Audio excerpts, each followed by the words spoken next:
Hello everyone, welcome to my channel Sahu academy. This is Anshu. Guys, कैसे हैं आप सभी? आई होप आप सभी सेफ होंगे। गाइस, आज की ये वीडियो आपके लिए काफी ज्यादा इंपॉर्टेंट होने वाली है, बिकॉज इस वीडियो में आपके साथ डिस्कस करूंगा ईवीएस के यूनिट 5 के इंपॉर्टेंट क्वेश्चन, जो कि सभी के लिए इंपॉर्टेंट है, सभी कोर्सेज के लिए। एंड डी सोल से कर रहे हो आप या रेगुलर से या एनसीडब्ल्यू से कर रहे हो, तो सबके लिए काफी ज्यादा इंपॉर्टेंट होने वाली है। बाकी यूनिट्स की वीडियोज मैं पहले ही डाल चुका हूँ, वो आपको चैनल पर मिल जाएंगी। आपको जो लिंक है वो डिस्क्रिप्शन बॉक्स में मिल जाएगा, आप वहां से उसे देख सकते हैं। तो आज इस वीडियो में हम यूनिट 5 करने वाले हैं। अगर आप मेरे चैनल पर अभी नए हैं तो चैनल को भी सब्सक्राइब कर लीजिए, बेल आइकन को प्रेस कर लीजिए, ताकि आपको सभी वीडियोस का नोटिफिकेशन सबसे पहले मिल जाए। तो चलिए आज की जो हमारी वीडियो है उसे शुरू करते हैं। गाइस, आज हम यूनिट 5 जो है उसके इंपॉर्टेंट क्वेश्चन डिस्कस करने वाले हैं। तो यूनिट 5 जो है हमारी वो है एनवायरमेंटल पॉल्यूशन। यहाँ से एक क्वेश्चन पक्का आने वाला है पॉल्यूशन से, और ये काफी ज्यादा इजी जो यूनिट है, बिकॉज इसमें आपको बहुत सारी चीजें खुद पता है। आप इसमें जो क्वेश्चंस हैं वो अपने आप उसके आंसर जो है उसको डिजाइन कर सकते हैं, यानी लिख सकते हैं। चलिए सबसे पहले हम टॉपिक्स देख लेते हैं कि क्या क्या हमें टॉपिक्स इसमें पढ़ने होंगे। तो एनवायरमेंटल पॉल्यूशन के अंदर, एनवायरमेंटल पॉल्यूशन में देखिए, air pollution, water, soil, thermal and noise, ये सारे पॉल्यूशन हैं। क्या क्या इनके कॉजेज है, क्या क्या इफेक्ट्स हैं, और कैसे हम इनको कंट्रोल कर सकते हैं। इसके बाद पॉल्यूटेंट्स क्या होते हैं, प्राइमरी एंड सेकेंडरी पॉल्यूटेंट्स क्या हैं, air and water quality standards क्या क्या हैं। इसके बाद न्यूक्लियस हैजार्ड्स हैं, ह्यूमन हेल्थ रिस्क हैं। तो ये सब आपको इसमें पढ़ने होगा। जैसे इसमें एक और इंपॉर्टेंट टॉपिक है, वो है सॉलिड वेस्ट मैनेजमेंट, कि कैसे हम सॉलिड जो वेस्ट है उसका मैनेजमेंट हम किस तरीके कर सकते हैं, ई वेस्ट क्या है। तो ये सब आपको इसमें पढ़ना होगा। इसके बाद पॉल्यूशन केस स्टडीज हैं, जैसे कि गंगा एक्शन प्लान काफी ज्यादा इंपॉर्टेंट है, Delhi air pollution and public health issues, plastic waste management rule. इसके बाद भोपाल गैस ट्रेजेडी, ये सब आपको इसमें पढ़ना होगा। चलिए, ये तो हो गए हमारे टॉपिक्स की बात। अब इनमें से क्या क्या इंपॉर्टेंट क्वेश्चंस हैं जो कि प्रीवियस ईयर में भी आए हुए हैं और आने वाले एग्जाम के लिए बहुत इंपॉर्टेंट हो जाते हैं, अब उन्हें देख लेते हैं।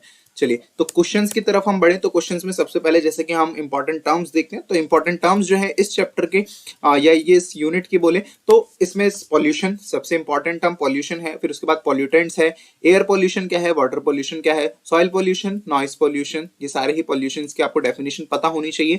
न्यूक्लियस हैजार्ड्स हैं, सॉलिड वेस्ट है। इसके बाद देखिए यहाँ पर सोर्सेज रिडक्शन है।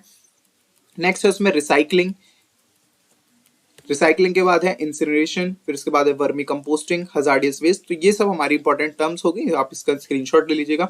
चलिए, इसके बाद क्वेश्चंस की तरफ हम आते हैं। क्वेश्चंस देखिए, डिफरेंशिएट बिटवीन, यानी यहाँ पर डिफरेंशिएशन आया है, सॉरी डिफरेंस करने के लिए आया है। तो डिफरेंस देखिए यहाँ पर 5 पॉइंट्स में आपको दिया गया है। सबसे पहला डिफरेंस यही है, प्राइमरी एंड सेकेंडरी पॉल्यूटेंट। तो डिफरेंस जो है इस चैप्टर से आ सकता है, तो इसका आप स्क्रीनशॉट ले लीजिए। Primary pollutants and secondary pollutants. इसके बाद है नीचे पॉइंट सोर्स पॉल्यूशन क्या है, नॉन पॉइंट सोर्स पॉल्यूशन क्या है, इसका डिफरेंस। इसके बाद स्मॉग एंड फोटोकेमिकल स्मॉग, इनमें क्या डिफरेंस होता है। तो ये आप डिफरेंस जो है टेबुलर फॉर्म में देंगे तो काफी ज्यादा इजी भी रहेगा आपके लिए। इसके बाद जो डी पॉइंट है वो है हमारा degradable, persistence and non degradable pollutants. तो पॉल्यूटेंट्स में देखिए 3 चीजें, एक है डिग्रेडेबल, परसिस्टेंस और नॉन डिग्रेडेबल। इन तीनों की आप डेफिनेशन लिख के समझा सकते हैं। इसके बाद लास्ट जो हमारा 5th पॉइंट है वो है somatic effect and genetic effect में क्या डिफरेंस है ये। चलिए, तो ये हमारा क्वेश्चन नंबर 1 कंप्लीट हो गया है। यहाँ से अब आते हैं क्वेश्चन नंबर 2 की तरफ। Elaborate on air pollution with reference to the following, यानी आपको एयर पॉल्यूशन के बारे में सब कुछ समझाना है, क्या सोर्सेज हैं उसके, क्या क्या कॉजेज हैं, क्या इसके इफेक्ट है और कैसे उसको कंट्रोल किया जा सकता है। तो ये काफी इंपॉर्टेंट क्वेश्चन आपके लिए हो सकता है।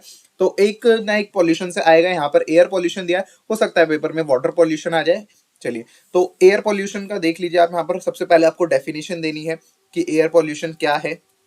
इसके बाद यहाँ पर उसके बाद आपको सोर्सेज बताना है कि क्या क्या सोर्सेज है। तो नेचुरल सोर्सेज है, ये देखिए यहाँ पर नेचुरल सोर्सेज के बारे में दिया गया है।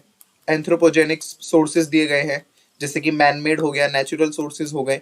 चलिए, इसके बाद है यहाँ पर नीचे आएंगे आप, तो क्या क्या कॉजेज है, कॉजेज क्या है एयर पोल्यूशन के, कैसे होता है, जैसे burning of fossil fuels, exhaust from factories and industries, agricultural activities, indoor air pollution, mining operations, उसके बाद सस्पेंडेड पार्टिकुलेट मैटर्स। तो ये सब इसके कॉजेज हो गए। कॉजेज के बाद क्या क्या इफेक्ट पड़ता है एयर पोल्यूशन से। तो इफेक्ट सबसे पहले ह्यूमन हेल्थ, सबसे इंपॉर्टेंट तो वही है कि ह्यूमन हेल्थ पे क्या इफेक्ट पड़ रहा है, ये आप बता सकते हैं। ठीक है, इसके बाद नेक्स्ट है इफेक्ट ऑन एग्रीकल्चर, की एग्रीकल्चर पे भी इफेक्ट इसका पड़ता है। इसके बाद है इफेक्ट ऑन प्लांट्स, प्लांट्स पर भी इसका इफेक्ट पड़ रहा है। और इफेक्ट ऑन वाइल्ड लाइफ, और एयर पोल्यूशन से क्या हो रहा है, एसिड रेन भी होता है, तो ये भी आप इसमें समझा सकते हैं। तो इसमें से कोई भी 5-6 पॉइंट्स आप इसमें समझा सकते हैं। तो ये भी मेन पॉइंट है, इफेक्ट ऑन क्लाइमेट की क्लाइमेट पे क्या इफेक्ट पड़ रहा है, इससे ग्लोबल वार्मिंग और ग्रीन हाउस इफेक्ट जो है इसका इंक्रीमेंट होता है। इसके बाद क्या क्या इसके प्रिवेंशन है या फिर हम कैसे इसको कंट्रोल कर सकते हैं, ये आप सेवरल यहाँ पर पॉइंट्स दिए गए हैं, इनमें से भी कोई भी 5 to 6 पॉइंट्स आप लिख सकते हैं या आप खुद भी अपने माइंड से भी बना के इसमें लिख सकते हैं। ये सारे इसमें पॉइंट्स दिए गए हैं। चलिए इसके बाद हम नेक्स्ट क्वेश्चन की तरफ आते हैं। Question number 3, what do you understand by water pollution. जैसे कि अभी मैंने आपको बताया, वहां एयर पॉल्यूशन के बारे में दिया था, यहाँ आपको वाटर पॉल्यूशन के बारे में समझाना है कि क्या कॉजेज है, क्या इफेक्ट है, कैसे हम इसको प्रिवेंट कर सकते हैं और क्या क्या सोर्सेज हैं। चलिए तो यहाँ पर सबसे पहले आपको डेफिनेशन ही समझानी होगी, फिर उसके बाद क्या क्या कॉजेज हैं वाटर पॉल्यूशन के। तो यहाँ कॉजेज दिए गए हैं, जैसे इंडस्ट्रियल वेस्ट हो गया, सीवेज एंड वाटर वेस्ट हो गया, chemical fertiliser and pesticide leakage, तो ये सब इसके कॉजेज है। इसके बाद क्या क्या इफेक्ट है, तो इफेक्ट क्या पड़ता है वाटर पॉल्यूशन पे, वही सेम ह्यूमन हेल्थ पर क्या इफेक्ट पड़ रहा है, डिसीजेस हो जाती हैं इससे बहुत सारी। इसके बाद है इफेक्ट ऑन इक्वेटिक एनिमल्स यानी पानी में रहने वाले जो एनिमल्स हैं उन पर क्या इसका इफेक्ट पड़ रहा है, पूरे इकोसिस्टम पर क्या इसका इफेक्ट पड़ रहा है। तो ये सब इसमें पॉइंट्स थे इफेक्ट्स में। इसके बाद हम यहाँ पर आते हैं प्रिवेंशन की तरफ कि क्या इसके प्रिवेंशन है, कैसे हम इसको कंट्रोल कर सकते हैं। तो यहाँ बहुत सारे पॉइंट दिए गए, जैसे प्रॉपर डंपिंग ऑफ वेस्ट, कि हमें जो वेस्ट है उसका प्रॉपर डंपिंग करनी चाहिए, हमें उसका मैनेजमेंट करना चाहिए। ट्रीटमेंट ऑफ सीवेज वाटर, उसका ट्रीटमेंट होना चाहिए।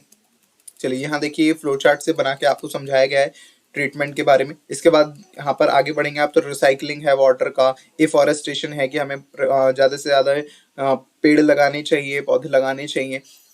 चलिए इसके बाद है question number 4, explain the term nuclear hazard क्या है, explain it's sources and effect. तो न्यूक्लियर हजार्ड क्या है ये आपको समझाना होगा।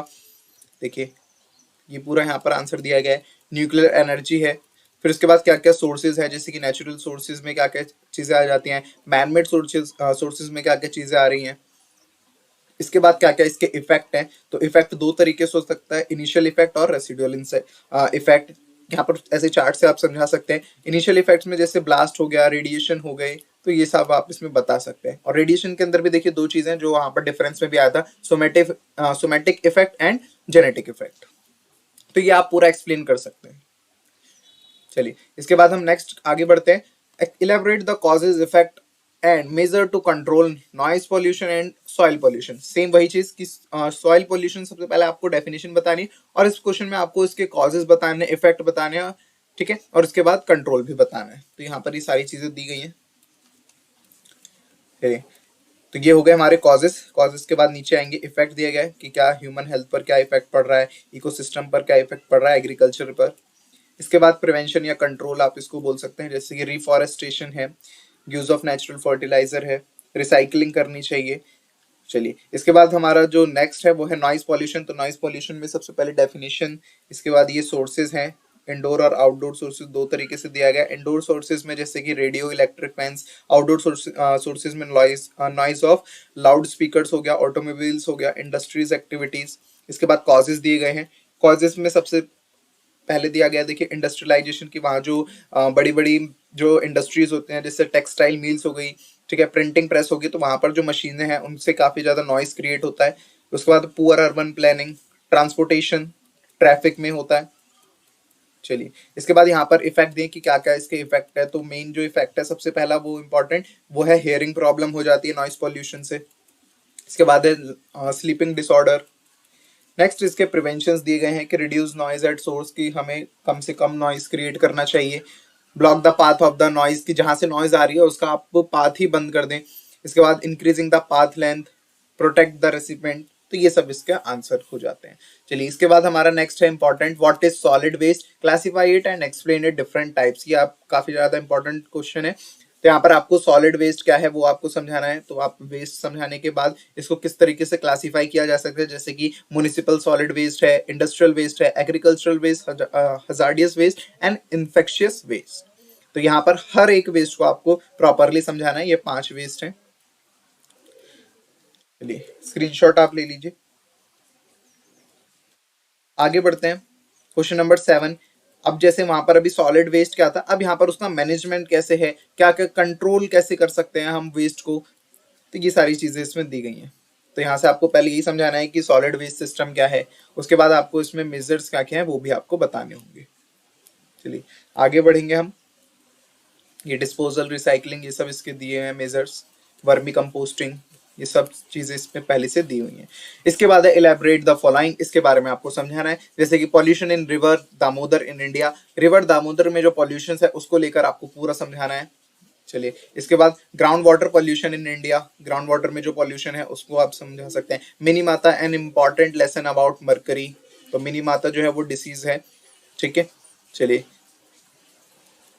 चलिए, नेक्स्ट हमारा है the Chernobyl nuclear disaster. Chernobyl nuclear disaster जो था वो आपको उसमें समझाना है, ज्यादा नहीं, शॉर्ट में आप इसको समझा सकते हैं। इसके बाद जो हमारा लास्ट पॉइंट है यहाँ से वो है हमारा economic environmental impact of Iceland volcanic eruption.